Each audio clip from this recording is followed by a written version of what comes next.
વડોદરા શહેરની દબાણ શાખા દ્વારા અટલાદરા વિસ્તારમાં ગણેશ મૂર્તિઓને અનાદરપૂર્વક નાખવાની ઘટનાએ ભારે વિવાદ ઊભો કર્યો છે.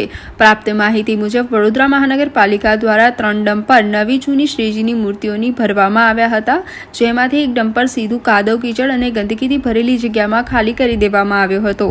આ જગ્યા છે જ્યાં સામાન્ય રીતે શહેરનો કચરો ફેંકવામાં આવે છે અને હાલ ત્યાં ભયાનક ગંદકી અને દુર્ગંધ છે. તંત્રના આ પ્રકારની કામગીરીને લઈને લોકોની ધાર્મિક લાગણી દુભાય છે.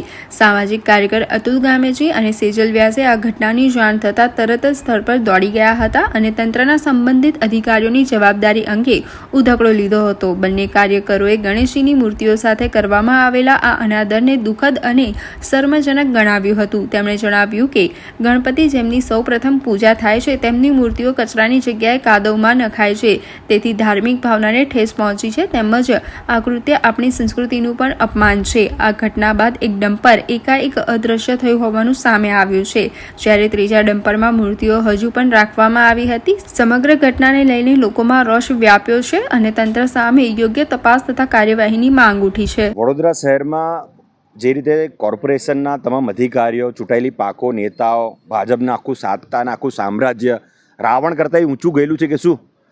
રાવણ પર ભગવાનની પૂજા કરતો હતો, આખું લંકા પૂજા કરતું હતું ભગવાનની. તમે તો ભગવાનને પણ કચરાપેટીમાં નાખો છો.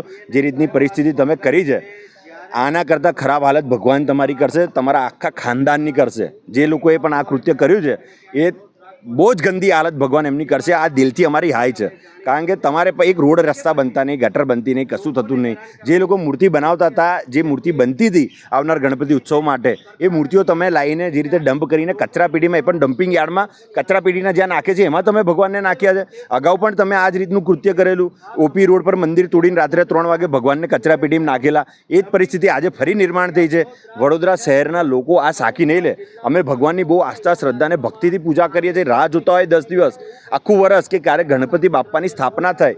તમામ યુવાનો, તમામ છોકરાઓ, તમામ પોળ, તમામ મંડળ આની પ્રતીક્ષા કરતી હોય, તૈયારી કરતી હોય. તમે એ ટાઈમ પર જે રીતે ભગવાનને કચરાપેટીમાં નાખ્યા છે, ગણપતિ બાપ્પા જ તમને હવે સબક શીખવાડશે અને તમને પણ કચરાપેટી કરતાં ગંદી જગ્યાએ નાખશે. આ અમારા દિલથી હાય લાગે છે.